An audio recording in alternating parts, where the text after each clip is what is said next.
Apa kabar? Selamat malam semuanya. Apa kabar Mas Fajrin? Halo, apa kabar?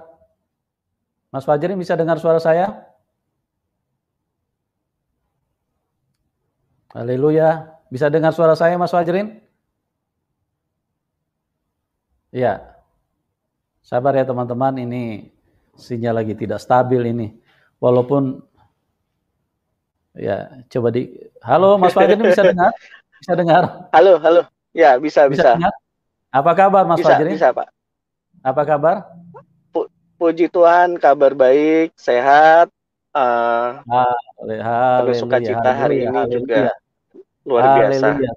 Tuhan Yesus dahsyat ya. Ini teman-teman, ini narasumber ini sampai berada di luar ini, sampai live-nya pakai mobil ini gara-gara sinyalnya dari tadi sudah 1 jam kita coba terus tapi nggak bisa connect ya. Puji Tuhan ya, Amin. ini sudah bisa connect. Tuhan Yesus baik. Oke Mas Fajrin, saya tidak berlama-lama lagi karena kita sudah live-nya agak terlambat. Saya persilakan kepada Anda untuk Yes. bersaksi mulai dari latar belakang seperti apa yang Anda ceritakan kepada kami, bagaimana Anda bisa ketemu Tuhan dan bagaimana Anda bisa yakin percaya Tuhan Yesus. Silakan Mas Fajrin, waktu dan tempat saya persilakan kepada Anda. Silakan.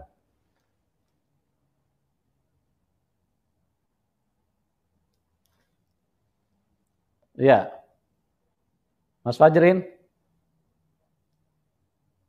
bisa dengar saya Mas Fajrin?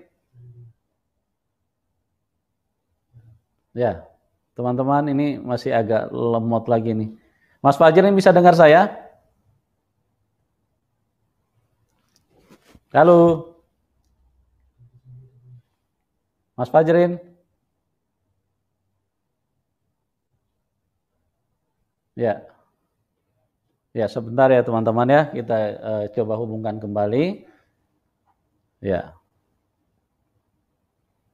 ya beliau setelah menerima Tuhan Yesus, keluarga tidak mengakui beliau lagi, bahkan sempat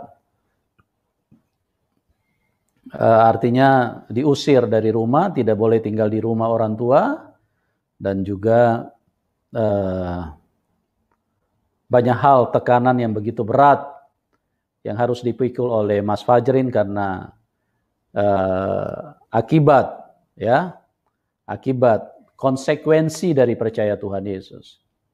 Percaya Tuhan Yesus bukan hal yang mudah, ya, karena memang sejak dari semula dari Taman Eden, iblis itu tidak suka kalau manusia itu menerima Tuhan, ya. Jadi bagaimanapun iblis akan berusaha untuk menghalangi supaya jangan sampai keselamatan yang Tuhan sediakan itu bisa menjadi milik daripada manusia.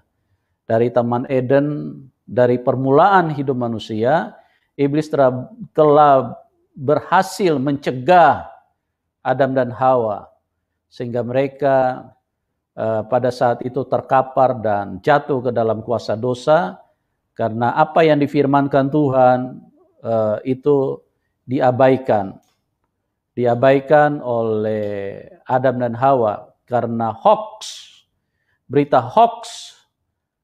bohong yang disampaikan oleh iblis lewat Hawa pada waktu itu, sehingga Hawa dan Adam terpengaruh dan mereka akhirnya memakan buah yang dilarang oleh Tuhan. Dan itu terus yang dikerjakan oleh iblis sampai saat ini, sehingga iblis berjuang terus supaya jangan sampai manusia diselamatkan. Ya, begitu banyak tantangan, tekanan, bahkan hal-hal yang berbahaya bisa dialami oleh orang-orang yang terima Tuhan Yesus. Dan kita melihat bahwa kuasa Tuhan di atas segalanya, sekalipun tantangan, sekalipun salib, sekalipun penderitaan harus mengguncang, harus menekan kehidupan orang-orang yang terima dan percaya kepada Tuhan Yesus, maka teman-teman, kuasa Tuhan di atas segalanya, ya. Kuasa Tuhan jauh lebih besar daripada apa yang bisa dipahami oleh manusia. Karena kalau Tuhan Yesus sudah memilih, tidak mungkin akan bisa lepas dari tangan Tuhan karena tangan Tuhan terlalu kuat, ya. Tangan Tuhan terlalu kuat untuk supaya manusia bisa masuk ke dalam keselamatan. Ya, luar biasa kesaksian daripada Mas Fajrin ini sangat luar biasa. Saya pribadi sudah memverifikasi beberapa kali apa yang dia sampaikan, dan rugi kalau Anda tidak dengar bagaimana dahsyatnya kuasa Tuhan yang telah menjamah, yang telah mengubahkan beliau, ya. Oke, Mas Fajrin, bisa Ya, dengar? bisa Pak Yusuf. Iya, haleluya. Ini kelihatannya pindah posisi lagi nih, cari sinyal ini ya. Ya, saya maaf ya Iya, teman-teman ya. iya, iya, iya. Saudara-saudariku maaf Gak apa-apa karena Mas Fajar, ini memang juga ini lagi musim hujan. Jadi kalau musim hujan ini memang sinyal agak sulit ya. Oke, ya betul betul. Ya, oke Mas Fajrin, waktu dan tempat saya serahkan kepada Anda. Anda bisa ceritakan mulai dari latar belakang dulu seperti apa, terus bagaimana Anda bisa berjumpa dengan Tuhan Yesus. Oke, silakan Mas Fajrin. siap. Selamat malam teman-teman. Shalom. Assalamualaikum. Selamat malam untuk semuanya. Perkenalkan, nama saya Muhammad Fajrin. Latar belakang saya dulu adalah beragama Islam,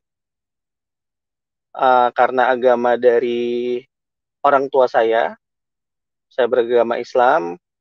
Kebetulan saya dilahirkan dari Islam, yang mana begitu lahir kita diazankan di sebelah kanan kalau untuk laki-laki, kalau perempuan di qomat di sebelah kiri. Ya, itu untuk ininya. 26 tahun dari saya lahir, saya dibesarkan dari keluarga yang mayoritas luar biasa mendidik saya baik dalam beragama, terus mempercayakan saya, terus meyakini saya bahwasanya ini adalah agama yang luar biasa, nak, dan ada rukun imannya di dalam sana. Ada 6 rukun iman dengan 5 rukun Islamnya juga ada di dalam sana. Saya diajarkan banyak hal, mulai dari sholat 5 waktu, mulai dari baca Iqra, sampai dengan naik levelnya baca Al-Quran. Nah, berjalannya waktu saya masuk sekolah di Muhammadiyah karena kami kepengen itu keluarga itu juga paham akan agamanya lebih baik lagi. Jadi saya masuk sekolah Muhammadiyah. Di sekolah Muhammadiyah saya belajar sama guru saya diajarkan tentang norma-norma Islam yang luar biasa, yang sangat-sangat baik, sangat bagus, menuntun saya, menjadi pedoman saya.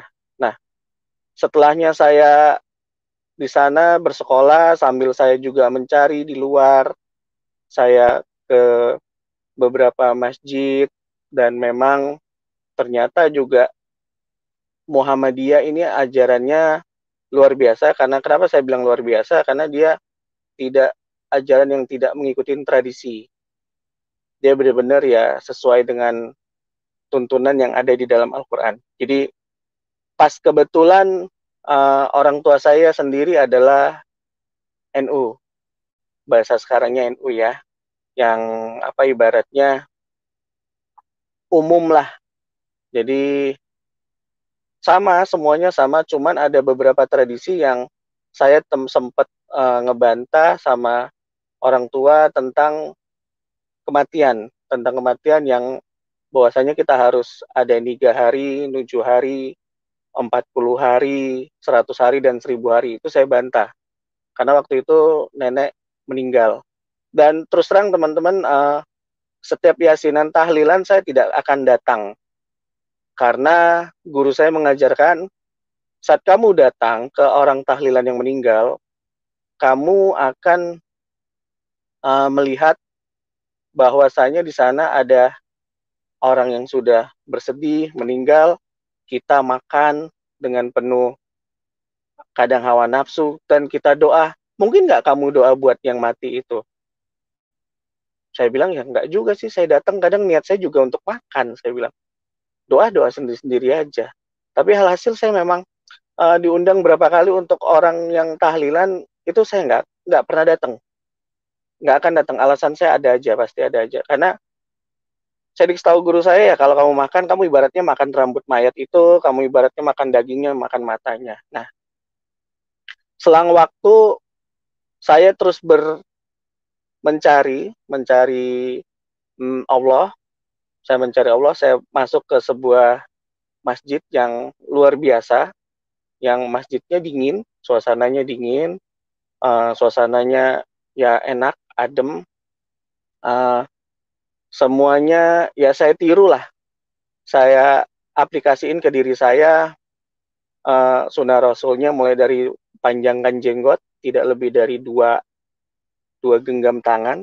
Saya hanya sepanjang ini, tapi nggak pernah sampai segini sih. Saya paling segini batasnya. Terus pakai celana ngatung di atas mata kaki. Nah, saya ikutin, saya pahamin. Terus saya pernah berpikir juga, kok keningnya pada hitam-hitam, pada ada yang biru, ada yang sampai ungu ya. Terus saya tanya sama guru saya juga, itu kenapa guru ya? Itu terlalu sering sujud kepada Allah, minta mencari, makanya dia seperti itu. Oh gitu. Tapi bukannya diajarin kalau yang begitu kita pamer, ria, bahwasanya kita ahli agama, bla bla segala macam. Ya balik lagi kata guru saya. Sudah, saya bilang. Nah, alhasil saya bekerja di dunia kosmetik, teman-teman, yang mana pergaulannya membuka pikiran saya lebih maju, membuka suasana pergaulan saya yang tadinya hanya uh, di ruang lingkup masjid, di ruang lingkup tetangga segala macam. Akhirnya saya masuk ke dunia kosmetik, dan saya pulang dengan rambut diwarnain waktu itu. Saya training, saya pulang training, rambut diwarnain. Saya ketemu guru ngaji saya marah. Kenapa rambut kamu diwarnain? Itu kan nyalahin ininya, kodratnya. Kodrat apa? Saya bilang. Setahu saya yang tidak boleh itu kalau diitemin. Tapi kalau di luar dari warna hitam itu boleh. Tapi guru saya ngotot juga. Saya bilang, ini saya cari nafkah di sini. Saya bilang, saya mau cari nafkahnya di sini, guru. Oh nggak bisa, kamu harus balikin lagi, nggak boleh diwarnain, bla bla segala macam. Ya, saya bilang, ya sudah deh, saya bilang. Nah, singkat cerita, saya bergumul pada diri saya, kenapa sih orang tua saya sangat pengen saya ini mengenal Islam lebih jauh. Nah, alhasil saya harus belajar, saya harus baca, tapi selama saya baca Al-Quran, saya tidak disajikan pengertiannya atau artinya yang saya baca. Jadi saya hanya baca secara huruf Arabnya, secara bahasa Arabnya, sampai dengan 33 juz. Saya khatam Quran, saya di setiap khatam Quran ada nasi tumpengnya. Ya, jadi saya bilang, wah ini luar biasa, saya bilang. Nah, lambat laun saya cari Allah itu siapa dan bagaimana, dan akhirnya di 2009 saya dipindahkan ke Medan. Nah, di Medan saya dibukain lagi, pergaulannya luar biasa, teman-teman. Saya dibukain lagi cara berbisnis, cara customer bagaimana, saya dibukain lagi. Nah, saya dikenalkan yang namanya alkohol juga di sana, dan saya terjebak sedikit makan babi di sana juga, antara terjebak atau dikerjain tuh saya beda-beda tipis. Nah, karena saking luar biasanya diajak ke sini, saya udah enggak, dan saya bilang enggak lah, enggak, itu haram, itu enggak bisa, itu bukan ajaran saya, dan itu mohon maaf ya bagi umat Nasrani, saya bilang itu ajaran sesat, Yesus itu sesat, pemahaman saya Yesus itu enggak betul lah, itu kan hanya hanya manusia biasa, dan Yesus kok bisa disalib, dan Yesus kok cuman pakai kolor doang, nggak sopan lah Tuhannya umat Kristen itu, umat Nasrani. Nah, di tahun 2009 sampai 2011 saya di Medan, selesai itu saya dipindahkan lagi, hampir daerah Sumatera. Kenapa saya bilang hampir? Karena Aceh saja yang nggak saya injek. Jadi mulai dari Medan, Pekanbaru, Palembang, Batam, terus Bangka Belitung, terus Bengkulu, Lampung, itu udah saya injek. Nah, di 2013 saya ditempatkan di 2013 akhir ya, mau ke 2014 saya ditempatkan di Palembang. Di saat itulah saya kenal yang namanya perempuan. Saya pengen pacaran, saya bilang. Jadi pada saat saya pacaran, saya kenalan, saya tanya, namanya, agamanya. Dia bilang Katolik. Oke. Peluang nih buat saya. Karena pikiran saya, kalau saya berhasil mengislamkan dia, saya dapat surganya Allah. Saya dapat 72 juga bidadari, dan saya juga dapat berkat atau rezeki yang luar biasa sampai ke anak cucu saya. Ya sudah, saya ngomong sama orang tua, akhirnya orang tua bilang, kalau kamu berani bawa dia ke keluarga kita, mama setuju. Tapi kalau kamu nggak berani bawa, mama nggak setuju. Ya sudah, dengan tekad kuat saya, sembari saya berdoa juga sama Allah, saya bilang, ya Allah, tunjukkanlah jalan yang terbaik buat hamba-Mu ini, dan kalau memang itu jodoh hamba, dekatkanlah, dan kalau memang bukan jodoh hamba, jauhkanlah. Jadi saya sudah coba sholat tahajud, sholat istikharah, Allah nggak jawab, Allah nggak kasih tahu apa-apa. Ini kenapa begini ya, saya bilang. Ya sudah deh, kalau memang begitu. Nah, selama dalam perjalanan juga, saya bawa dia, ngelihat saya sholat. Saya bawa dia ke masjid, setiap pulang kerja, saya pasti sempetin sholat maghrib dulu. Karena biasa sampai rumahnya malam. Nah, sholat isya saya bawa, saya mau yasinan, alasan saya seperti itu. Saya bawa dia ke masjid juga, tapi memang benar yasinan pas malam Jumat, ada di suatu masjid juga gelar yasinan setiap malam Jumat juga, salah satu masjid di Palembang. Nah, akhirnya lama-kelamaan, kok dia nggak goyah ya, kok dia malah ikut, tapi dia nggak mau, ini apa salah saya lagi ya. Mas Fajrin, sorry Mas Ya. Fajrin, supaya nggak kelewatan, mungkin waktu di masjid yang tadi Mas Fajrin sampaikan, ceritakan, yang masjid radikal itu, yang pakai celana itu, kan pada waktu itu ada yang kelompat di situ. Mungkin bisa disaksikan secara lengkap supaya orang lebih jelas. Jadi bagaimana waktu itu mau dijodohkan, terus Mas Fajrin kan ada beberapa hal yang perlu diceritakan, disampaikan kepada kita. Ya, silakan Mas Fajrin. Iya, saya takut sinyalnya ini putus-putus, jadi saya lompat-lompat. Ya, jadi tidak maksimal kalau dilompat-lompat Mas Fajrin ini. Baik. Nah, Ya, ya, di silakan. dalam Ya. masjid radikal tersebut yang tadi sempat saya cerita sama Pak Yusuf juga, uh, saya diperkenalkan sama jemaat juga, sama di sana di seorang perempuan juga, Mas, mau nggak saya jodohin sama anaknya ini? Secara bibit, bobot, bagus loh. Kamu nggak usah takut lagi.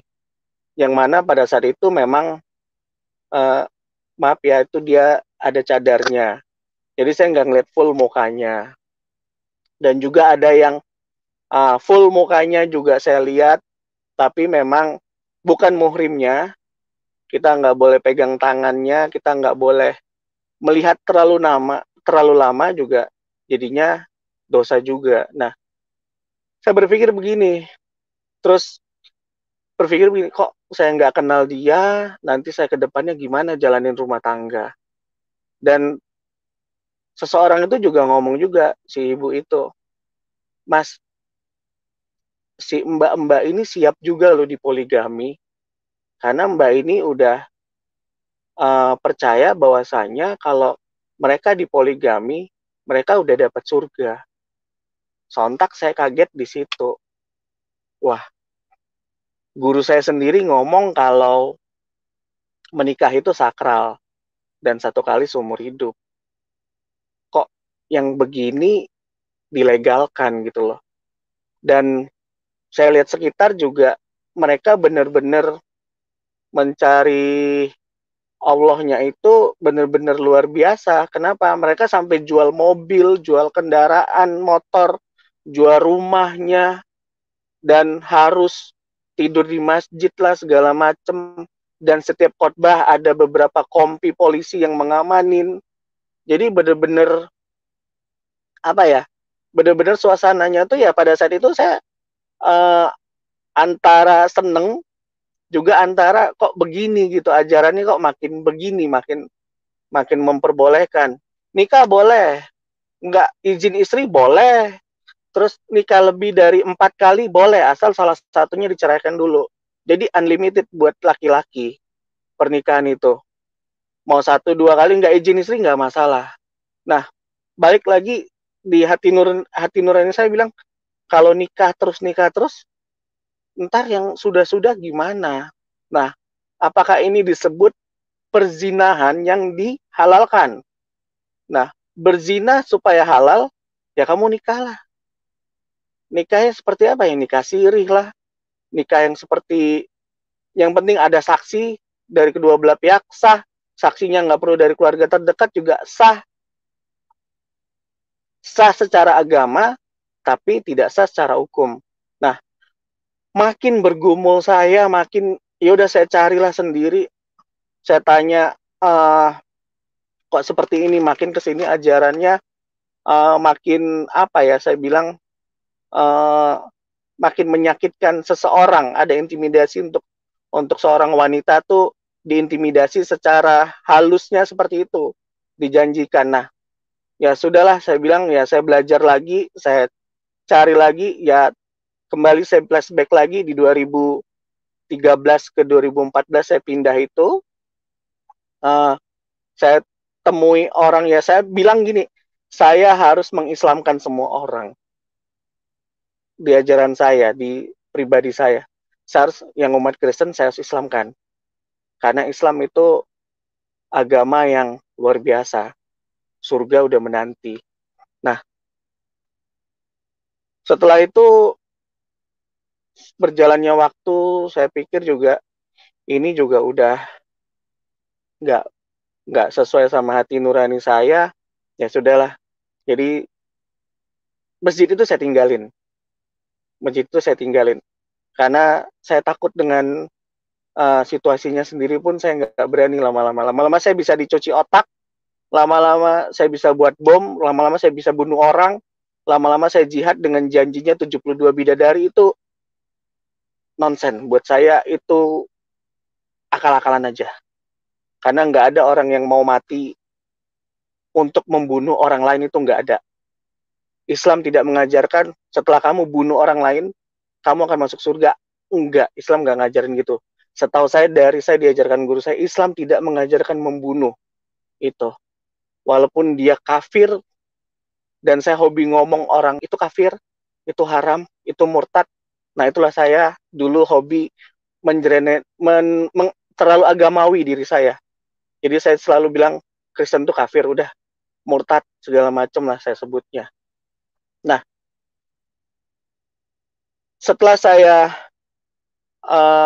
berdoa kembali, mencari lagi Allah itu, saya cari, saya sholat 5 waktu, saya kerjakan sesuai dengan rukun Islamnya, terus sesuai dengan rukun imannya.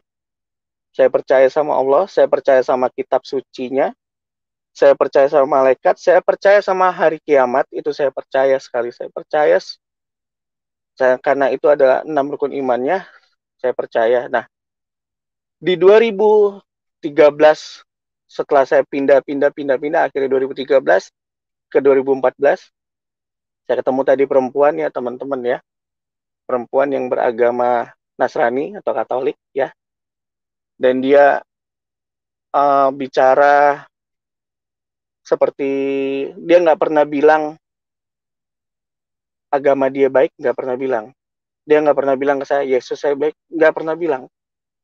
Tapi saya yang ngotot untuk kejar dia. Untuk kejar dia supaya masuk, tarik ke saya. Saya harus Islamkan dia segera. Nah, singkat cerita, saya didatangin mimpi, atau bermimpi lebih tepatnya ya teman-temannya. Saya nggak tahu itu siapa, karena dia pakai jubah putih, berjubah putih, mukanya disinari. Saya pikir itu nabi saya, junjungan saya. Nabi saya datang.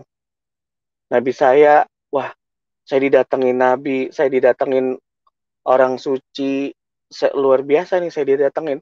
Tapi saat itu dia ngomongnya, datang di mimpi saya itu dia ngomongnya, akulah jalan dan kebenaran dan hidup. Tidak ada seorang pun yang datang kepada Bapa kalau tidak melalui aku. Aduh, saya bilang, ini siapa? Karena di Al-Quran nggak ada bicara seperti itu.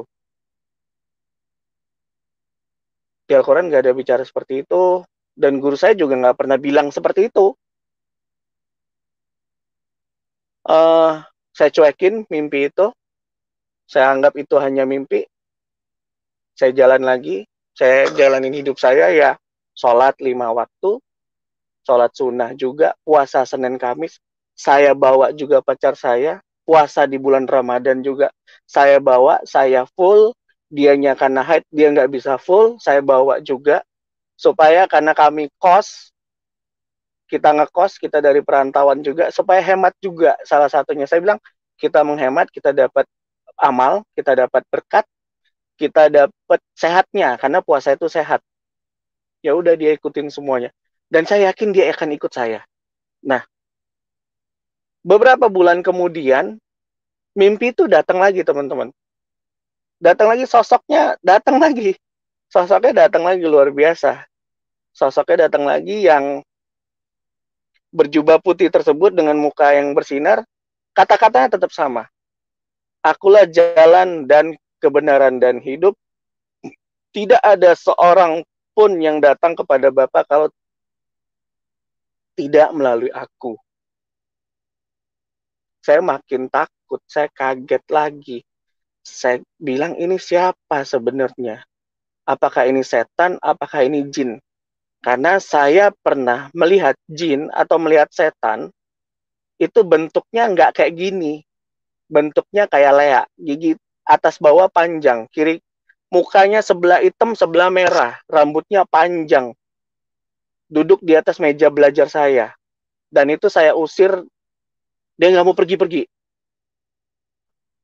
Jadi akhirnya saya bilang, ini siapa sih sebenarnya? Saya cerita sama mama, akhirnya saya cerita sama mama, saya cerita sama mama, saya bilang, Mah, saya mimpi didatangin jubah putih, ngomongnya begini, saya bilang, akulah jalan kebenaran. Wah, itu setan, nak.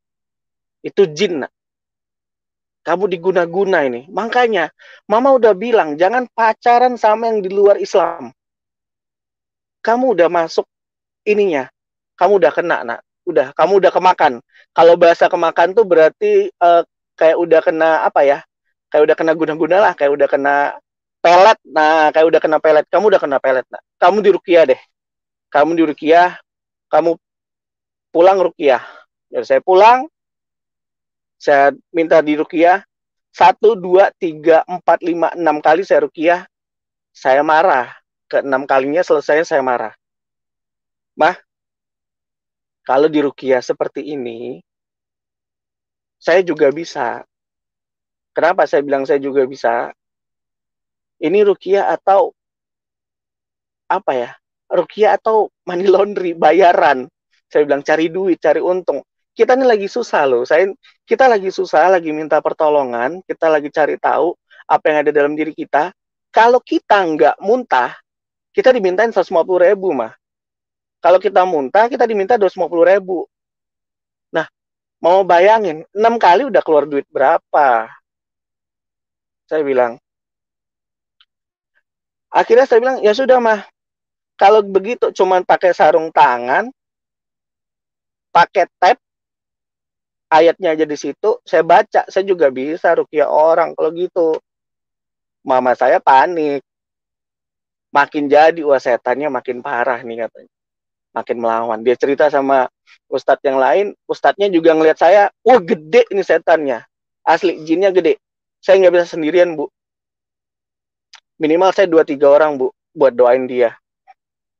Oke, saya terima, nggak apa-apa Ustadz, 2-3 orang nggak apa-apa, saya terima. Nah, singkat cerita lagi, saya di Urkia lagi, ke-7, ke-8, ke-9, ke-10-nya dengan 3 orang, videonya saya nggak, videonya hilang, saya sempat dokumentasi, sempat dikomentasin, saya simpen, saya copy, karena waktu itu di handphone Mama ngerekam, katanya muka saya nih merah hitam lah pokoknya, udah nggak jelas, hitam, lidah saya keluar kayak anjing, saya muntah-muntah, tapi di dalam muntah itu, di dalam saya di Rukiah, dibaca dengan surat-surat Al-Qur'annya, saya dibaca dengan ulu hati saya ditekan, karena ustadznya bilang disinilah pusatnya jinnya, setannya, ditekan sekenceng-kencengnya. Di dalam situ juga ada yang berbisik di telinga kanan saya. Dan itu ngomongnya, Yesus, Yesus, Yesus, Yesus. Seolah-olah mendoakan saya. Yesus, Yesus, Yesus, Yesus. Nah, sementara saya ditekan terus, didoain terus. Saya nggak sadar, antara sadar nggak sadar, saya didoain, saya dengar doanya, tapi saya dengar juga Yesusnya. Saya dengar juga Yesusnya. Selesai itu, saya diceritain sama Mama ya, seperti itu tadi saya bilang, lidah kamu kayak anjing keluar, muka kamu hitam kemerahan, dan kamu nggak bisa ngucapin 2 kalimat syahadat. Berapa kali Ustadz ngomong, kamu nggak bisa ngucapinnya. Hah? Serius saya separah itu jinnya? Saya bilang seperti itu. Separah itu kah jinnya? Besar banget kah yang ada di dalam diri saya, setannya? Saya bilang, Ustadz kalau memang bisa singkirin aja, saya bilang. Saya nggak mau. Saya tetap sama akidah saya Islam. Saya bilang, saya nggak mau. Saya nggak mau begini. Saya bilang. Nah, Ustadz bilang, ya sudah kamu mandi kembang 7 warna. Mandi, saya mandi. Saya ikutin semua sarannya, saya ikutin semuanya. Tradisinya saya ikutin. Tapi tetap seperti itu. Dan selesainya datang lagi mimpinya yang ketiga. Teman-teman, saudara-saudariku, mimpinya datang yang ketiga, kata-katanya beda. Kata-kata beda. Semua yang letih, lesu, dan berbeban berat, aku akan memberi kelegaan kepadamu. Atau ada sering bilang, datanglah padaku. Jadi, oh Tuhan, apa ini lagi ya Allah? Saya bilang, kenapa lagi ini? Kok datang lagi dia ngomongnya begitu? Apa karena saya habis di Rukiah, dia tahu saya beban saya berat, dan dia pengen saya ringankan, dan itu saya nggak tahu itu siapa.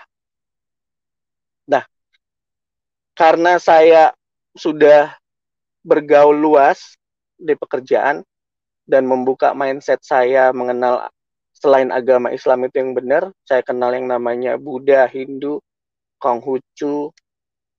Saya tanya ke mereka, Kristen juga saya kenal.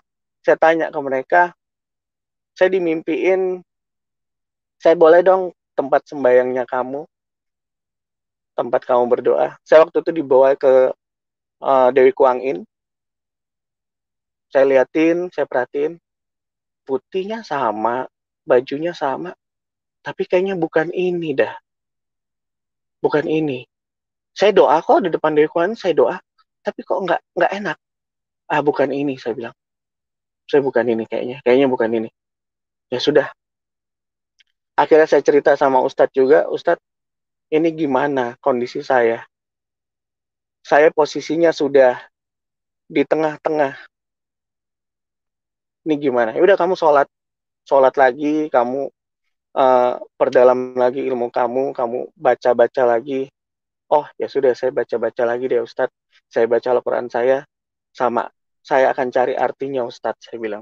Nah, dalam perjalanan itu, saya ngantar pacar saya ke gereja. Dan perjalanan kami pacaran, ngantar pacar saya ke gereja. Di gereja itu, setelah saya 5 kali nganter dia, biasanya saya parkir, dan saya nggak ngeh.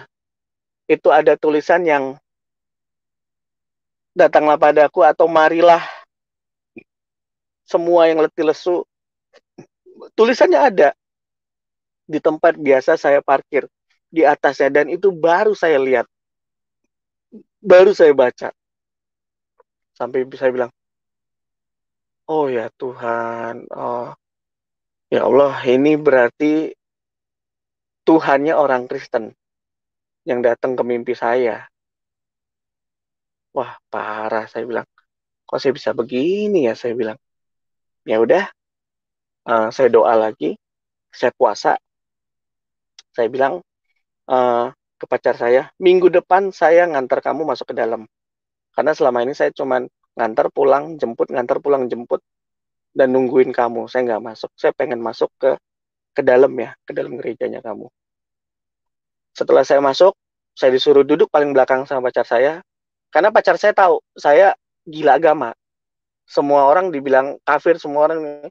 Sampai dia tuh nggak makan babi saya buat. Karena dia doyan babi, sampai saya buat dia nggak makan babi. Karena haram, menurut saya haram. Ajaran saya bilang haram. Udah selesai, saya duduk diam di dalam gereja paling pojok, paling belakang, dekat pintu keluar. Ngantuk, memang ngantuk dengerin khotbahnya, tapi saya paksain. Kok di sini saya lebih adem ya? Saya dapat kayak ada sukacita, damai, ketenangan, lebih lebih enak lah pokoknya di sini. Kayaknya saya ngedapetin semuanya sinergi ya di dalam diri saya. Ya sudahlah, saya bilang, besok saya datang lagi lah minggu depan. Nah, teman-teman tahu di dalam pergumulan itu, kembali saya nanya ke pacar saya cerita, akhirnya dia bilang, weh, kok bisa? Coba temui Romo. Kebetulan dia memang Katolik ya teman-teman. Saya temuin Romo, saya tanya sama Romo, Romonya kaget dengar cerita saya. Wah, kamu udah kepilih mas, kamu udah dipilih dia mas. Dia itu siapa mo? Yesus. Yesus itu siapa mo? Tuhan. Nah, bukannya itu dia Nabi Isa mo? Enggak, itu Tuhan. Tuhan yang menyerupai manusia, yang turun ke bumi, yang bukan turun, yang dilahirkan katanya. Ah, yang bener, saya bilang. Enggak lah mo, enggak mungkin mo. Ya udah, kalau mas mau pergi silakan, enggak apa-apa. Tapi kalau mas didatengin lagi, mas jangan kabur katanya. Ah, enggak lah, enggak mungkin didatengin. Saya cerita sama Ustadz. Setelah saya habis sholat zuhur, saya ketemu Ustadz yang imamin saya. Saya tanya Ustadznya, oh itu setan mas, itu jin. Kamu nggak bisa seperti itu katanya. Kamu harus rajin sholat segala macam. Nah, teman-teman, yang saya bilang ya sudahlah, saya bilang saya akan cari. Akhirnya saya tanya lagi ke pendeta, saya cari pendeta, ternyata pendeta bilang ya itu Tuhan. Udah nggak bisa lari kamu. Bukan kamu yang milih aku, tapi aku yang memilih kamu. Itu kata Tuhan di firman-Nya. Wah, kacau ini, saya bilang. Ya sudah, akhirnya yang dulunya saya ngekos di Medan, dapat keringanan bayar kos, dapat makan gratis bayar kos, karena saya sering jadi imam di kos-kosan tersebut. Terus saya sering nganterin ibu kos untuk ke kebunnya segala macem. Saya jadi supirnya, saya dapat keringanan semuanya. Kok saya jadi begini ya? Saya bilang. Ya udah, saya baca, saya cari deh arti jadi Al-Quran. Saya bilang, ini nggak bisa, saya bilang, karena apa ya, di luar dari ini saya, keyakinan saya, teman-teman. Jadi berjalannya waktu, bergumulnya saya, akhirnya saya nemuin di Al-Quran tersebut, di surat Az-Zuruk, teman-teman. Kalau teman-teman bisa Az-Zuruk 43 ayat 61, yang mana di sana wa innahu la ilmu lisa'ati falatam tarunna biha wattabi'un ha siratum mustaqim. Dan sungguh dia itu Isa ya,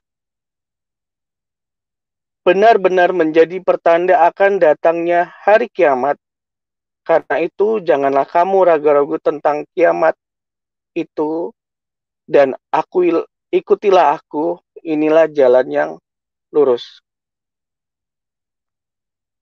Kitab suci saya, yang saya yakinin, yang saya baca, yang saya khatam, kalau bulan puasa tuh bisa khatam 2 kali, tapi saya nggak tahu artinya, dan mulai beberapa setelah mimpi itu datang, saya mulai cari, dan saya cari artinya. Kitab suci saya kok bicaranya seperti ini, saya bilang. Dan memang di rukun iman juga percaya sama kiamat. Kok ada di sini ya, saya bilang. Kok Isa yang menjadi kiamat, yang mengetahui hari kiamat, sementara Tuhan itu hanya Allah yang tahu itu hari kiamat, hanya Allah. Tapi kenapa Isa yang tahu? Itu saya tanya. Jadi saya bilang, ya sudah. Saya cari lagi, saya cari beberapa referensi lagi, saya baca, dan akhirnya teman-teman, saya ketemu di Yohanes, saya baca Alkitab, saya coba korelasi, dan itu adalah pertama kali Tuhan Yesus datang ke mimpi saya. Dan itulah korelasinya. Dan Tuhan Yesus adalah jalan kebenaran buat hidup saya. Itu yang buat saya lebih yakin lagi. Nah, saya baca lagi di surat Maryam 19 ayat 34. Za'alika isabnu Maryam qaula haqqi hadzi fihi yam tarun. Itulah Isa putra Maryam yang mengatakan perkataan yang benar, yang mereka ragukan kebenarannya. Termasuk saya meragukannya sebelumnya. Tapi puji Tuhan, saya dipilih oleh Tuhan. Dan memang pada saat itu teman-teman nggak mudah menjadi orang Kristen. Tidak mudah. Kenapa? Saya minta diajarkan mengenal Kristen, itu saya belajar kurang lebih 1 tahun. Saya belajar tentang Kristen 1 tahun. Jadi dulu saya memang nggak suka ngucapin Selamat Natal, karena saya takut jadi orang Nasrani. Ternyata begitu saya nyemplung untuk pelajarin orang Nasrani, nggak semudah itu ternyata. Luar biasanya nggak semudah itu. Nah, singkat cerita, orang tua saya sudah tahu kondisi saya. Begitu orang tua saya tahu saya ke gereja, karena saya ngangkat telepon, lagi nyanyi, ada yang nyanyi. Waktu itu saya ke toilet, di toilet nyanyi. Suara apa itu, Bang? Suara ini aja, orang nyanyi aja. Kamu di mana? Nggak ada, aku di tempat orang nyanyi aja, mah. Oh ya, ada, ya udah. Saya masuk, nelpon lagi, saya angkat lagi. Haleluya.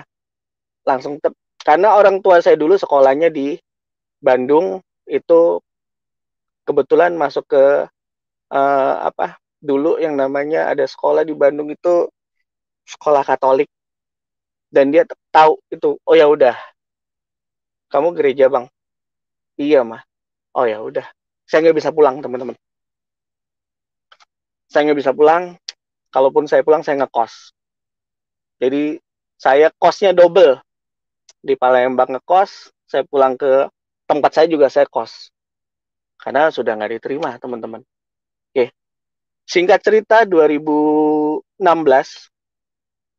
saya minta ke orang tuanya si perempuan untuk menikah. Kita pergi ke Medan, nemuin mama papanya, keluarga besarnya. Kalau kamu bawa dia, kata keluarga besarnya, ke Islam, saya akan tembak kamu. Kebetulan keluarga besarnya juga polisi. Saya takut, saya bilang. Dan berarti saya takut nih. Ngerundingnya kok gini amat. Karena saya datang sendirian, teman-teman. Saya yang beranikan diri datang sendirian untuk minta. Dan saya harus, dan bukan saya nggak tahu ngadepin suku Batak seperti apa, konsekuensinya seperti apa, saya nggak ngerti. Karena saya sayang sama pacar saya, udah. Saya beranikan diri, saya ngomong. Saya bilang saya nggak punya apa-apa. Saya nggak bisa ngasih apa-apa. Saya cuman mau nikahin anak ibu. Akhirnya ya sudah, katanya. Kalau emang itu maumu dan kamu udah kenal Yesus juga, dan keluarga besar juga udah setuju, walaupun mungkin yang Batak ada seserahan segala macam, itu saya nggak ikut, saya nggak ada. Karena saya bilang waktu saya nggak punya apa-apa lagi. Yang mau saya, kecuali saya masih ada orang tua yang bisa bantu saya untuk nikah. Maybe dia akan bantu saya kalau memang istri saya tuh masuk ke Islam. Tapi ya nggak mau masuk, ya saya yang masuk, gimana? Akhirnya nggak dibantu kan. Ya udah, kita diberkati di gereja. Ada kompensasinya waktu itu. Kompensasinya tanda tangan segala macam. Walaupun saya belum dibaptis waktu itu, teman-teman. Nah, di 2016 tersebut, tepat.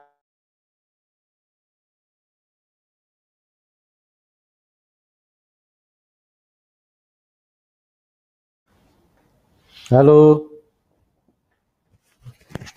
Mas Fajrin. Ya, teman-teman sabar ya, ini sinyalnya lagi terganggu, lagi lemot lagi. Mas Fajrin, bisa dengar suara saya? Ya, oke. Coba keluar dulu, nanti masuk Halo? lagi. Ya, balik. Ya, masuk lagi ya, balik lagi ya. Nah, ya, silakan. saya langsung pindah posisi. Nah, Ya, ada silakan. kejadian yang luar biasa dalam hidup saya di tanggal 18 tersebut.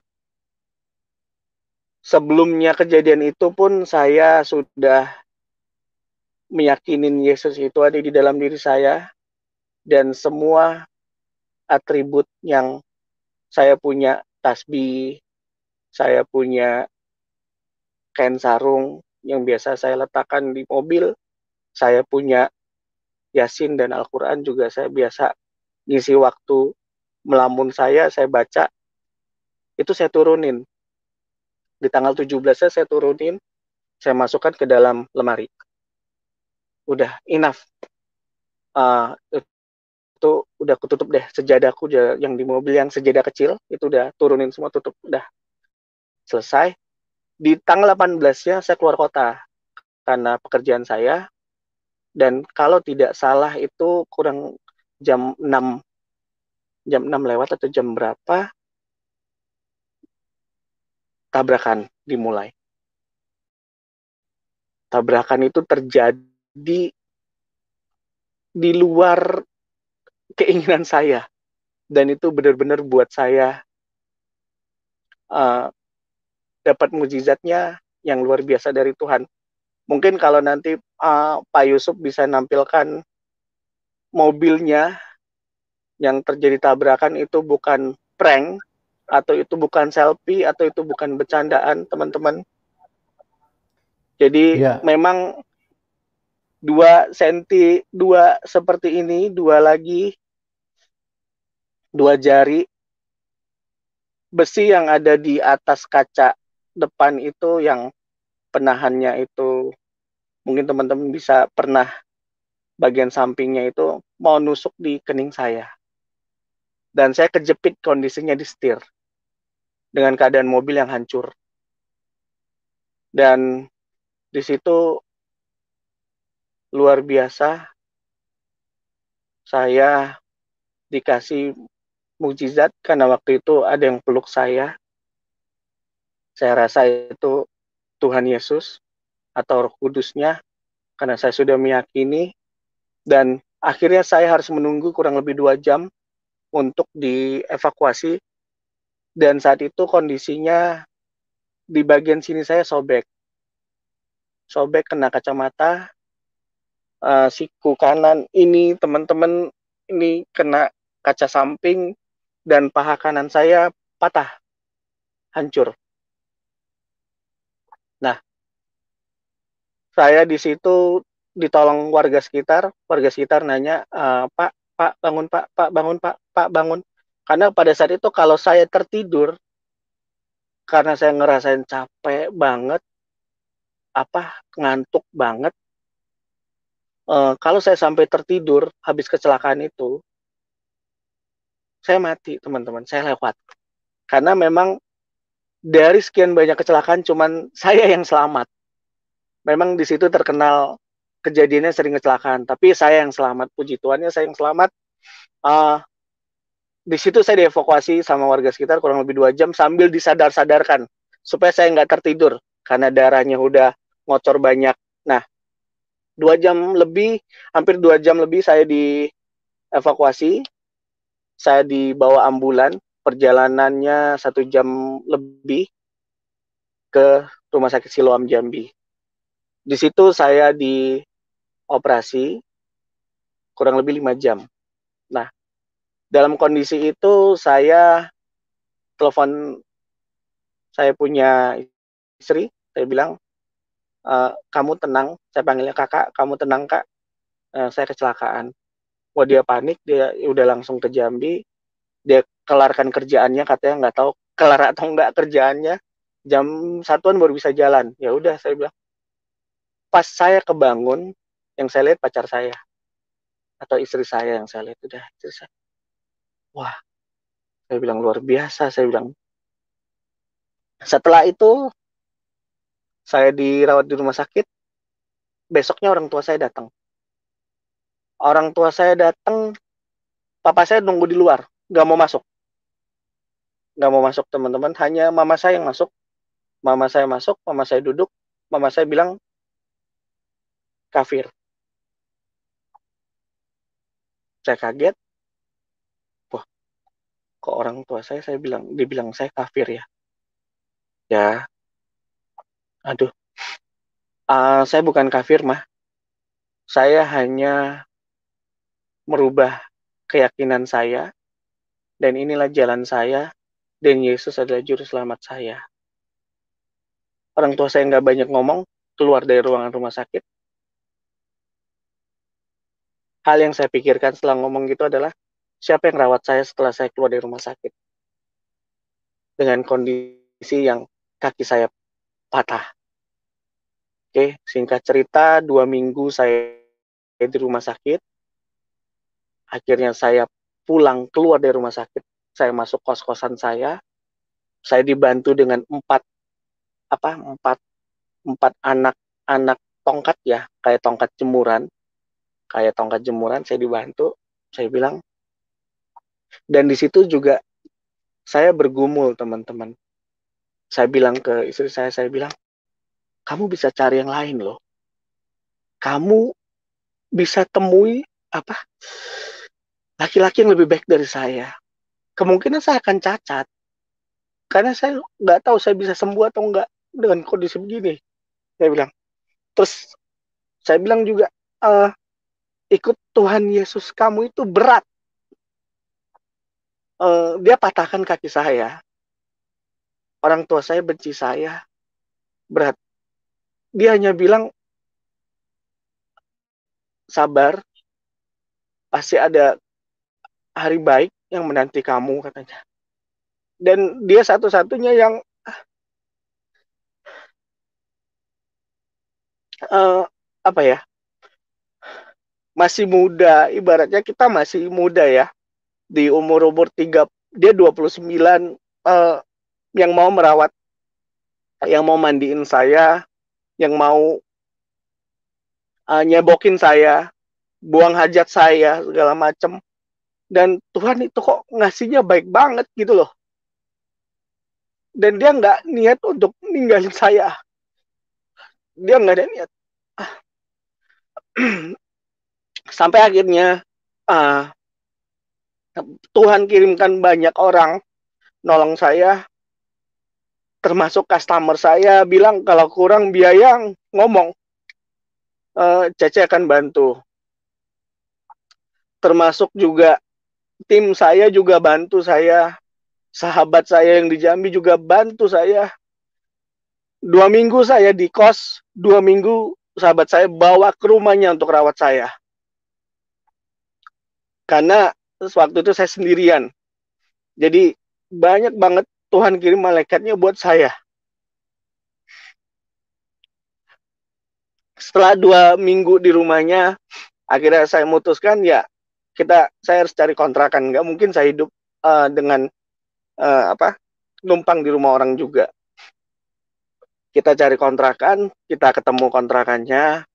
Akhirnya istri saya rawat saya dengan keterbatasan saya, pakai tongkat, pakai kursi roda, dan dia bilang, sampai kapan kita harus dikasih nih orang untuk makan?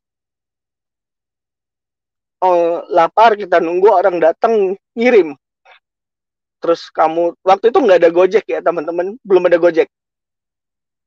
Kamu harus minta tolong timmu, minta tolong temanmu kirimin makanan. Sementara kita udah lapar, tapi terkadang temanmu, timmu nggak bisa secepat yang kita inginkan.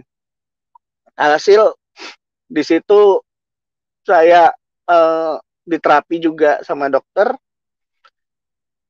Saya bilang saya pengen cepet jalan deh, dokter, saya bilang. 3 bulan saya pakai tongkat 2, 6 bulan saya pakai tongkat 1, 9 bulan saya lepas tongkat. Saya paksa. Walaupun saat itu saya pernah kunjungan visit ke customer saya masih pakai kursi roda. Saya minta tim saya dorongin. Saya harus deal sesuatu sama customer saya nih. Tolong bantu saya pakai kursi rodanya dorong ke customer, temuin. Nah, di 2018, berjalannya waktu di 2018, saya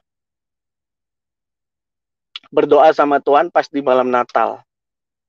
Tanggal 24-nya saya baptis. Saya minta baptis. Karena saya bilang saya udah percaya Yesus. Mau diapain lagi hidup saya ini, saya pengennya mau baptis, saya bilang. Sempat tidak mau juga karena takut gereja dibakar, takut gereja dilemparin. Saya bilang saya tanggung jawab deh. Saya bilang saya tanda tangan, disuruh tanda tangan surat pernyataan A, surat pernyataan B, minta tanda tangan orang tua segala macam. Yang orang tua saya nggak lakuin karena waktu itu memang kita lost contact sama sekali. Kita nggak teleponan, saya nggak ditelepon, saya nggak di SMS, saya juga nelfon nggak diangkat, SMS juga nggak dibales. Pokoknya masa bodoh lah. Anak itu mau mati kek, mau hidup kek ya terserah lah. Yang penting nggak usah nyusahin kita lah. Mungkin pikiran orang tua begitu. Karena ya orang tua kan masih, dan saya udah menjadi kafir menurut mereka. Nah, murtad juga menurut mereka jadinya. Akhirnya saya bilang, ya sudah, Romo bantu saya baptis. Akhirnya dibaptis sama Romo, tanggal 24, 2018, saya dibaptis. Tanggal 25, saya berdoa pas di malam Natal. Tuhan, pulihkan hubungan keluarga kami. Lembutkan hati orang tuaku supaya mau angkat telepon aku. Saya tidak mau lagi. Saya sudah hapus kepahitan saya. Saya nggak akan dendam.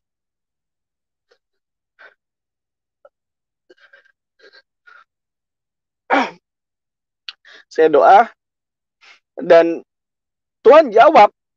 Ajaibnya Tuhan jawab. Saya minta doanya, lembutkan, lulukan hati ibu saya, mama saya. Di malam ketiga, saya mau makan bareng. Di malam ketiga Natal. Akhirnya saya telepon, saya beranikan telepon. Puji Tuhan diangkat, teman-teman. Puji Tuhan diangkat. Dan, halo Ma, halo, ya, suaranya nggak enak, teman-teman. Masih nggak enak suaranya. Mah, boleh nggak malam ini makan? Saya jemput deh. Oh ya, bilang dulu sama papa kamu ya. Oh ya, ya udah jemput, papa kamu setuju. Haleluya, saya bilang. Tuhan, bantu saya untuk bertemu, untuk kuatkan hati saya, dan hilangkan kepahitan dalam hati saya. Walaupun waktu itu saya nggak dirawat oleh orang tua saya, termasuk kakak-kakak saya nggak ada yang berani deket. Nggak ada yang berani untuk rawat saya, nggak ada. Padahal mereka sudah punya rumah masing-masing, tapi nggak ada yang mau ngerawat saya. Ya sudah, saya bilang, puji Tuhan, alhamdulillah di akhirnya saya jemput orang tua saya, kita makan di Solaria. Di Solaria saya ngomong, istri saya juga ngomong, minta maaf. Orang tua nangis, kita juga nangis, dimaafin. Selesai itu ya biasa, tapi tetap 2 tahun terakhir, 2018, 2019, mereka bicaranya, mama, terutama mama bicaranya, kembalilah dek, kembalilah. Karena kalau kamu nggak kembali, pada saat mama papa meninggal, mama sama papa akan masuk neraka. Mama sama papa tuh di tengah-tengah, nggak mau kemana, tapi ujungnya tetap neraka. Saya cuma jelasin begini, guru saya ngajarin, dosa itu tidak bisa dipindahkan atau dibebankan ke orang lain. Contoh, saya dulu pernah masih akhir balik yang katanya dari kamu orok sampai sebelum kamu sunat, ini yang katanya ya, dosamu mama yang tanggung sama papa, tapi setelah kamu sunat, itu dosamu kamu tanggung sendiri. Nah, jadi iseng nih, saya bilang, berarti bisa dong, saya bilang, dalam hati saya ya, saya main-main sama teman, udah lu ambil dah, lu colong tuh mangga, ntar dosa lu gue yang tanggung. kira-kira saya bisa nggak begitu, saya bilang. Terus mama cuman bilang, ya balik aja lah kamu ke Islam lah. Udahlah dek, Islam tuh udah baik dek. Kan dari lahir kamu udah dibesarkan secara Islam. Ya saya bilang, ma, ini udah jalanku. Dan aku udah nggak bisa balik lagi ke sana. Walaupun aku mati nanti, aku pun tetap matinya dalam Kristus. Teman-teman tahu nggak yang terjadi apa ya? Mama cuman balik badan, ya udah nggak mau ngomong lagi. Akhirnya sempet nggak teleponan, cuman telepon lagi, nggak telepon lagi. Dan di 2019 akhir mau ke 2020 baru itu nggak ada cerita tentang saya disuruh balik lagi ke Islam. Karena apapun yang saya kerjakan, saya pasti dapat berkat dari Tuhan juga. Apapun yang saya usahakan. Jadi saya bilang, saya dipulihkan, mama sudah pulih, hubungan keluarga kami sudah baik. Saya datang ke rumah juga udah diterima, udah boleh tidur di rumah. Apa yang dulu pernah hilang juga sudah kembali. Tuhan balikkan lagi ke diri saya, Tuhan cukupkan lagi. Walaupun kami harus menjalaninya dengan penuh sukacita juga, dan banyak pertolongan tangan Tuhan yang Tuhan kirim melalui orang-orang di sekitar saya, customer saya, semuanya nolongin saya semua. Jadi sekian untuk kesaksian saya malam ini, teman-teman sekalian. Maaf kalau sinyalnya kurang baik, ada yang terputus-putus, dan satu kali lagi jangan percaya apa kata orang, apa kata si A, apa kata si B, tapi carilah sendiri jalanmu, keyakinanmu, carilah. Dan carilah yang benar-benar yang bisa menuntunmu ke surga. Dan satu-satunya yang berbicara dalam kitab suci, akulah jalan kebenaran, itu hanya Yesus. Satu-satunya kitab suci yang bicara seperti itu. Dan di Al-Quran pun bicaranya juga seperti itu. Di surat Maryam pun kalau teman-teman baca juga artinya juga Allah meniupkan roh ke rahimnya Maryam, dan Maryam pun harus mengandung tanpa suami, tanpa disetubuhi suami, tanpa ditidurin, dia bisa hamil. Sementara Maryam orang suci, orang yang tidak berdosa di zaman dulu, dan dia harus dibunuh karena mengandung Kristus Tuhan kita yaitu Yesus. Dia harus lari pindah ke sana kemari. Itulah perjuangan seorang ibu yang dititipkan oleh Allah, dititipkan roh ke rahimnya si Maryam. Nah, jadi buat teman-teman, semoga menjadi berkat kesaksian saya.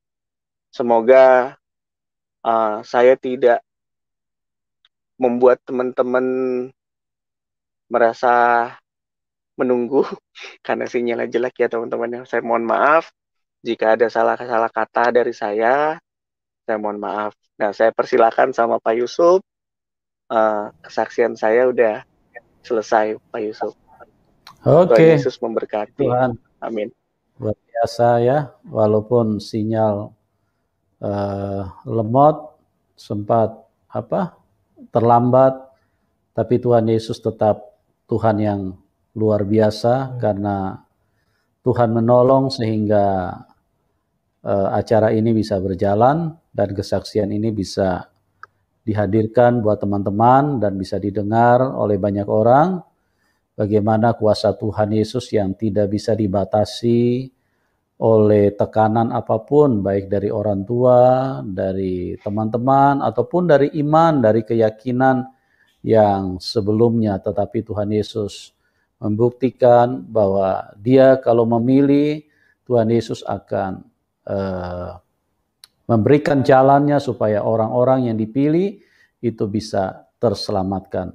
Ya, kita bersyukur pada malam hari ini luar biasa apa yang disampaikan oleh Mas Fajrin, sesuatu yang sangat menguatkan dan membangun kita Amin. semua, dan kita tahu bahwa Tuhan Yesus adalah satu-satunya jalan kebenaran dan hidup, dan tidak ada seorang pun yang bisa Amin. datang kepada Bapa kecuali melalui aku. Tidak ada seorang nabi yang Amin. berani berkata seperti itu, tidak ada seorang rasul yang berani berkata seperti itu, karena memang dialah yang membuka jalan itu, karena memang dia Tuhan. Dialah yang tahu tentang surga, karena dialah yang menciptakan surga. Oleh sebab itu dia berkata dengan berani, dengan jelas, tidak ada seorang pun yang bisa datang ke surga kecuali melalui dia. Karena memang Tuhan Yesus turun dari surga.